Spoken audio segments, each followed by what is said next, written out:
Hey, good afternoon, everybody. Tim Jackson here, your residential real estate agent with Berkshire Hathaway. Saludos, mi gente, el Boricua prestamista Renee Candler here in beautiful Clackamas, Oregon. Wait, we're not in Clackamas. We're in Milwaukee, so Clackamas County. Yeah, beautiful Milwaukee, Oregon, on this wonderful, almost fall day. Probably mid 70s. The sun is out, and we get to enjoy not just these two beautiful cigars, but wonderful conversation together. Yeah, you can be forgiven for calling this Clackamas anyways, because Gladstone's a half mile that way. We're technically in Milwaukee, but we're Clackamas County unincorporated, and we're Oregon City School Districts. So we're just kind of like the melting pot of everything Clackamas County didn't want shoved into a corner, and I love it about this place. Yeah, it's like no one wanted to make a decision. Yeah, which means my taxes are a nice annual amount. I'm not paying for somebody else's problems. Yeah, that's good. Well, that's kind of how we want to guide our conversation today is sort of talking about when you have a client that has a specific need. You mentioned taxes. It could be, taxes, but the school year has just started. And so we kind of were wondering when you have a client that wants to be in a specific school district or within a specific school, Yeah. what do you do? What's your role as the realtor in helping that client reach that goal?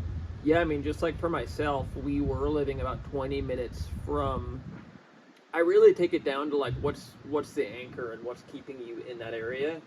Most of the time, a family with kids is a school. Back when I went to Clackamas High School, it was walking distance to the high school. The elementary and middle school were just right there. When we moved here, we're about a half mile from the kids' private school that my two oldest daughters go to. And that has really made it. I just went for the first time to drop them off this morning, and it was in the car, 2 minutes of driving, drop them off, I go to the office. It just makes for a more seamless lifestyle. So then when you asked what's the conversation like, I think there's just kind of multiple factors. What level of what are you looking for in your, I mean, there's so many different programs. As you would know as a former principal, there's Spanish immersion programs. There's different programs at other schools do. Athletics, if you really want your kid to excel in, let's just say, football, you'd want to look at and have a local resource on which is the school that's got a great football program or a great running program, great swimming program. For example, the North Clackamas School District has the Sabin Schellenberg program. Which is an awesome program. It's amazing.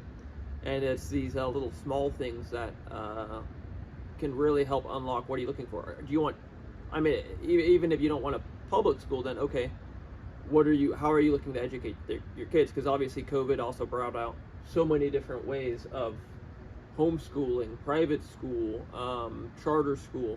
There's so many options out there that looking at the one thing to do though is if you're looking at public schools, they draw based on maps, so you'd want to know, if I buy in this area, am I getting the school that correlates?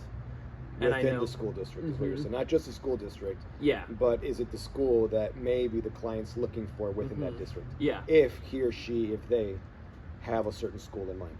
Right. And I know Portland specifically has redrawn the maps with the closing of some high schools, and so Franklin has got a very weird shape that areas where you wouldn't think of Franklin High School are Franklin High School, and areas where you'd think were, say, David Douglas aren't David Douglas. And it's a map that you'd want to look at, and I kind of have an overlay of, all right, where would we like to be?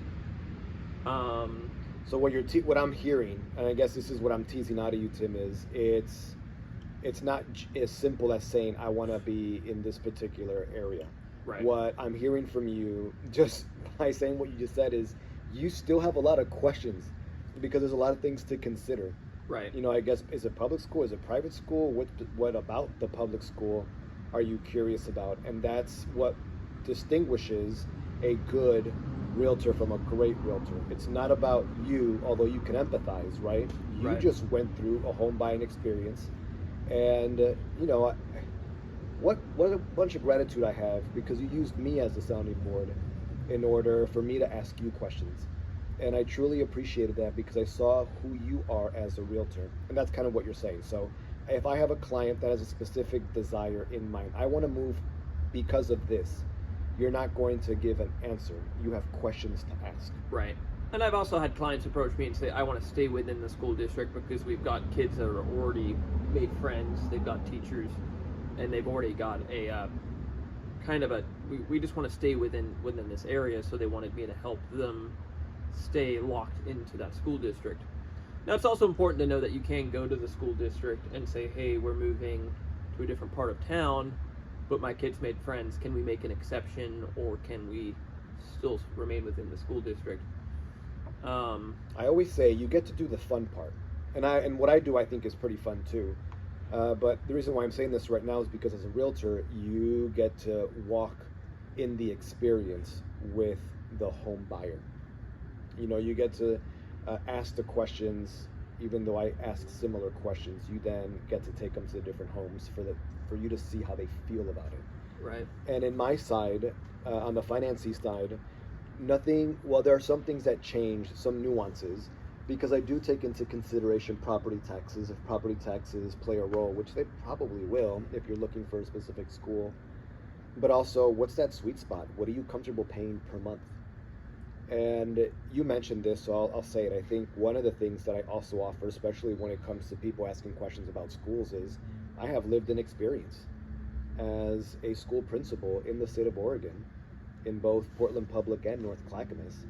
I can add a level of understanding because I'm sort of an outsider now looking in with insider knowledge when it comes to school districts and schools and how they function, or at least the goal of how they should function.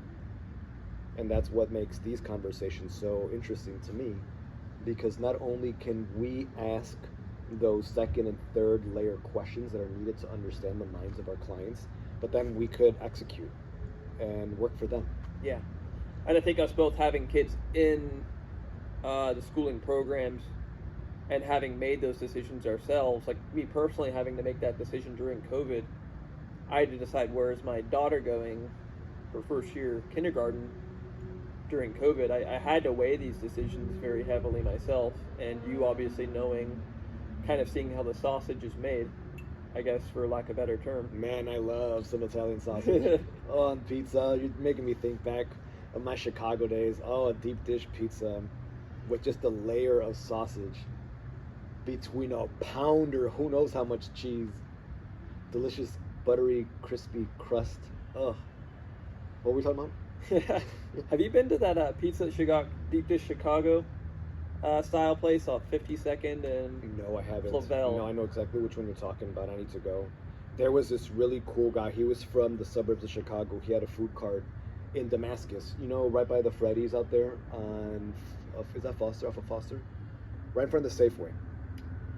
Anyway, he's no longer there. He made a great pie. Great deep dish pizza.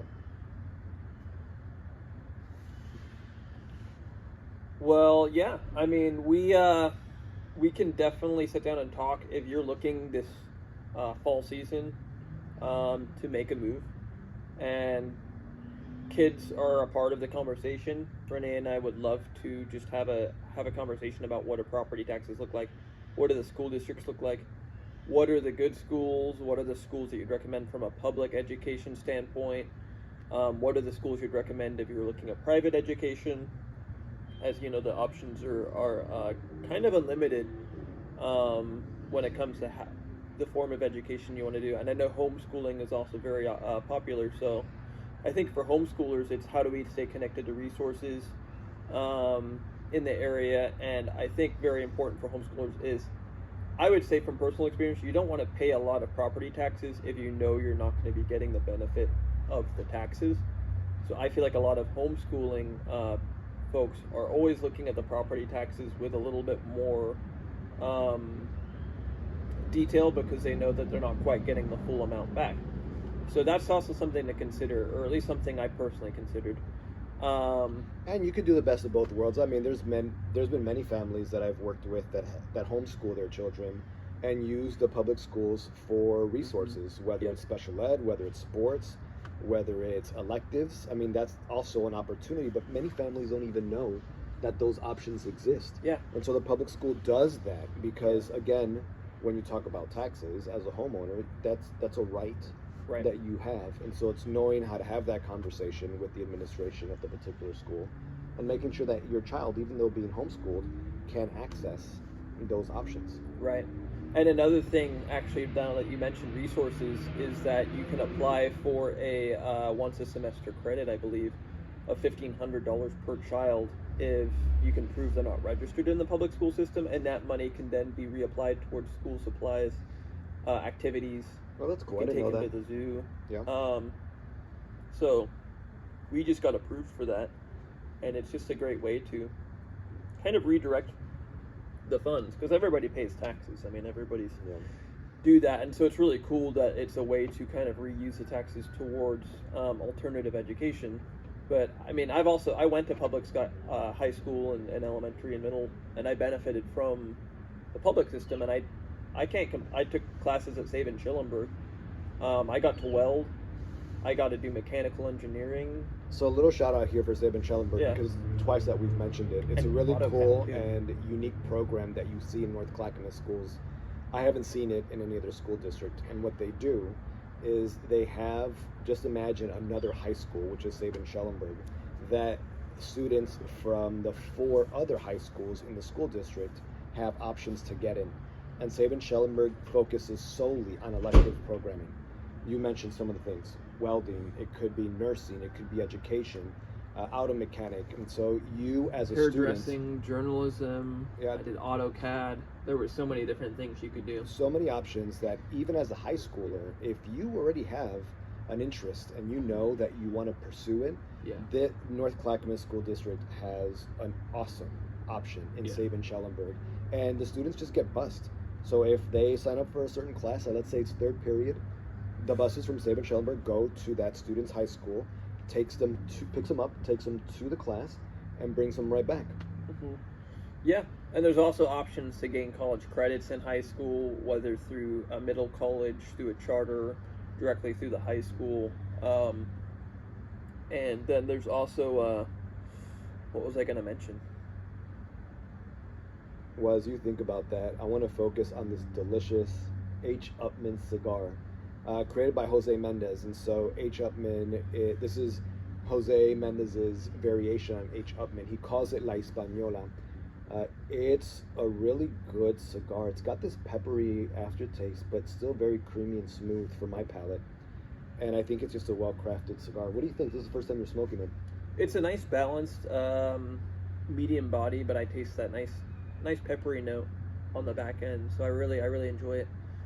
I'm gonna really enjoy these trees in the front yard as they change colors. So we've got plenty more videos to come as the seasons change. So yeah, we'll have more to discuss as far as different tips. Just keep an eye out for Renee and I's videos once a month, smoking these cigars. There's so many different topics. If there's a topic you want us to talk about, let's say you've heard about the 2-1 buy down and you want to know more about that, we can definitely do another video highlighting what that does. Or if you want to know about buying in Vancouver versus Oregon, or if you want to know about a 0 down option versus a 20% down option, there's so many different video topics we could discuss at length or in short, either in person or do a video for you guys. So yeah, if you guys are interested in learning more, my phone number is 503-957-7981. Tim Jackson is your realtor. My name is Renee Candler. I am your mortgage advisor. Feel free to call me at 971-350-8969.